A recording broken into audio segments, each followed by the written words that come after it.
ছয় দফা দাবিতে সংবাদ সম্মেলন করেছেন রংপুর পলিটেকনিক ইনস্টিটিউটের শিক্ষার্থীরা।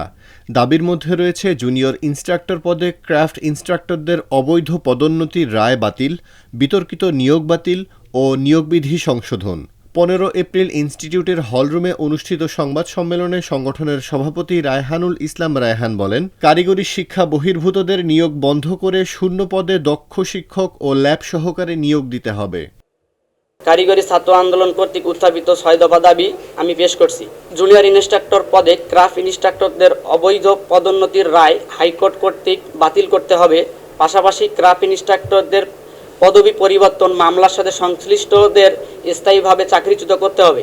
2021 সালে রাতের আধারে অবৈধ নিয়োগপ্রাপ্ত ক্রাফট ইন্সট্রাক্টরদের নিয়োগ সম্পূর্ণভাবে বাতিল করতে হবে। 2 নম্বর, ডিপ্লোমা ইন ইঞ্জিনিয়ারিং কোর্সে যে কোনো বয়সে ভর্তির সুযোগ বাতিল সহ উন্নত বিশ্বের আদলে 4 বছর মেয়াদী মানসম্পন্ন কারিকুলাম নিশ্চিত করে একাডেমিক কার্যক্রমের পরবর্তী প্রবিধান থেকে পর্যায়ক্রমিকভাবে সম্পূর্ণ ইংরেজি মাধ্যমে চালু করতে হবে। 3 নম্বর, উপসহকারী প্রকৌশলী এবং সমমান অর্থাৎ 10ম গ্রেডের পদে 4 বছর মেয়াদী ডিপ্লোমা ইন ইঞ্জিনিয়ারিং মনোটেকনোলজি হতে পাশকৃত শিক্ষার্থীদের জন্য সংরক্ষিত থাকা সত্ত্বেও যে সকল সরকারি স্বায়ত্তশাসিত প্রতিষ্ঠানে ডিপ্লোমা প্রকৌশলীদের নিম্নস্থ পদে নিয়োগ দেওয়া হচ্ছে তাদের বিরুদ্ধে আইনগত ব্যবস্থা গ্রহণ করতে হবে।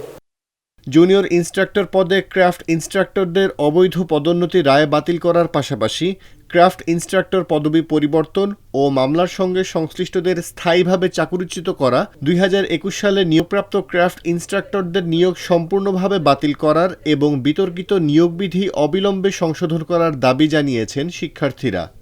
4 নম্বর, কারিগরি সেক্টর পরিচালনায় সহকারী পরিচালক, বোর্ড চেয়ারম্যান, উপসচিব, পরীক্ষা নিয়ন্ত্রক ও অধ্যক্ষ সহ সংশ্লিষ্ট পদে কারিগরি শিক্ষার বহির্ভূত জনবল নিয়োগ নিষিদ্ধ করতে হবে।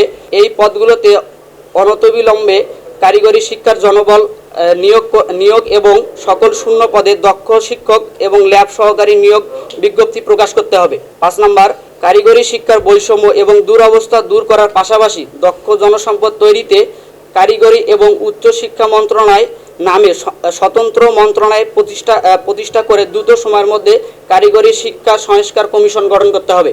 6 নম্বর, পলিটেকনিক ও মনোটেকনিক ইনস্টিটিউট হতে পাশকৃত শিক্ষার্থীদের উচ্চ শিক্ষার সুযোগের লক্ষ্যে একটি উন্নত মানের টেকনিক্যাল বিশ্ববিদ্যালয় প্রতিষ্ঠা করতে হবে।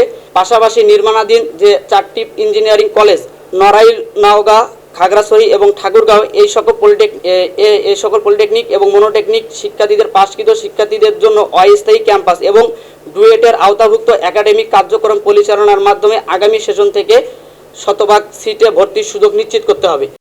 তিনি আরও বলেন, ডিপ্লোমা কোর্সে যে কোনো বয়সে ভর্তি বাতিল করে একাডেমিক কার্যক্রম ধাপে ধাপে ইংরেজি মাধ্যমে চালু করতে হবে। দাবি আদায় না হলে দেশব্যাপী কঠোর আন্দোলনের হুঁশিয়ারি দেন তারা। কঠোর কর্মসূচি কেন্দ্রীয়ভাবে সিদ্ধান্ত হবে এবং সারা বাংলাদেশ ব্লকেট কর্মসূচি থেকে শুরু করে আমাদের বিভিন্ন যে কর্মসূচিগুলো হবে এবং এক পর্যায়ে আমাদের আন্দোলন আমাদের এইদিকে কোনো সুরা না পেলে ঢাকা কেন্দ্রিক কর্মসূচি লং মার্চ টু ঢাকা কর্মসূচি পর্যন্ত আসতে পারে। এবং এখন শুধু এই আন্দোলন ঢাকা কেন্দ্রিক আমাদের মধ্যে নেই, সারা বাংলাদেশ সকল পলিটিক্যাল মধ্যে এটা ছড়িয়ে গেছে এবং যৌক্তিক দাবি আদায় না হওয়া পর্যন্ত আমাদের আন্দোলন চলে যাবে।